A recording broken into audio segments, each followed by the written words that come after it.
It's time for another And Campaign Civic update. And today I want to give you an update on the presidential election and my analysis of some of the things that are going on. And there's been a lot going on.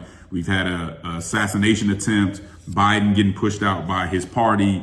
It has been an eventful election. I don't know an election cycle that's been more eventful than this. That's why it's going to be important that we're not just paying attention to all the crazy stuff that's going on, but we're also paying attention to the substance and the policy. And I'm going to get back to that. The first thing that I have to mention when you talk about this campaign recently is that the Harris campaign has almost been perfect. Their rollout has almost been flawless. It's an excellent rollout. Whoever created that strategy has done an excellent job. And what I mean by that is effective. It's been very effective. I think it caught the Trump campaign off guard. They were not ready to go against Harris. And so all they really had were insults.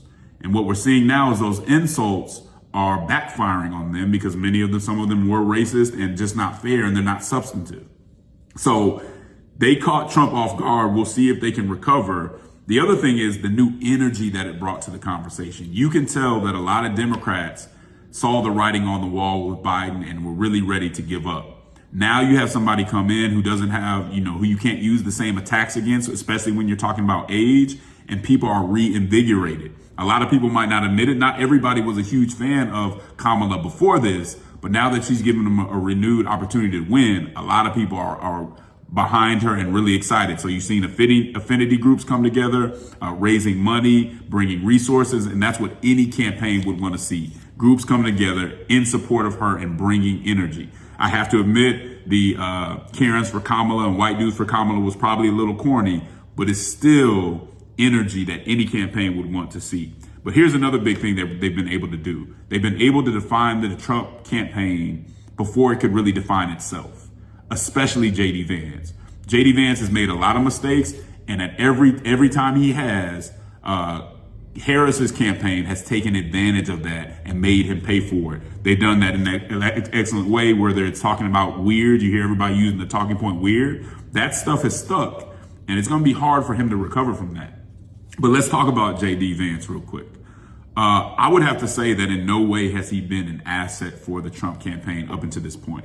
He said some things that have just hurt the campaign. I haven't seen him do a whole lot that's helped it, and he said something that's hurt it, especially when talking about pro-family policy. There are some very insightful people and thoughtful people on both sides that are talking about pro-family policy. But when he talks about pro-family policy, he uses it to demean single people. So you may have heard that he made the childless cat lady comment, basically saying Democrats are run by a bunch of childless cat ladies.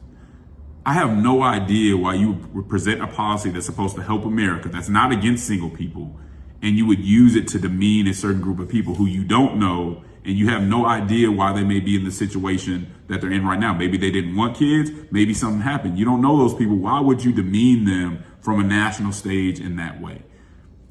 He's done a disservice to, that policy, because there are some good policies that we need to hear.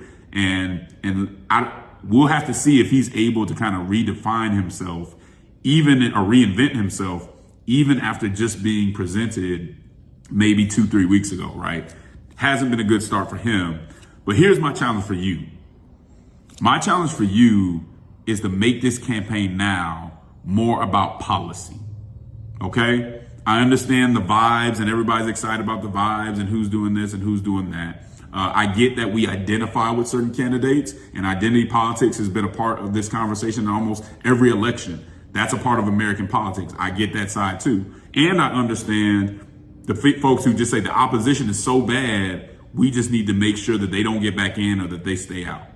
Completely understand that. That is part of politics. However, neither vibes, talking about how bad the other party is, or that other stuff, or the identity stuff, is going to solve our problems policy-wise.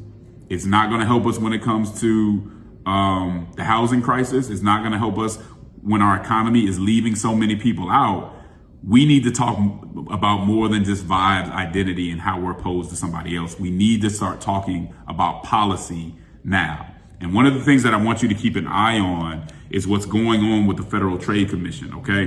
One of the things that I have said that the Biden campaign did really well was how they have approached antitrust. In other words, how they have held corporations accountable who have been taking advantage of consumers.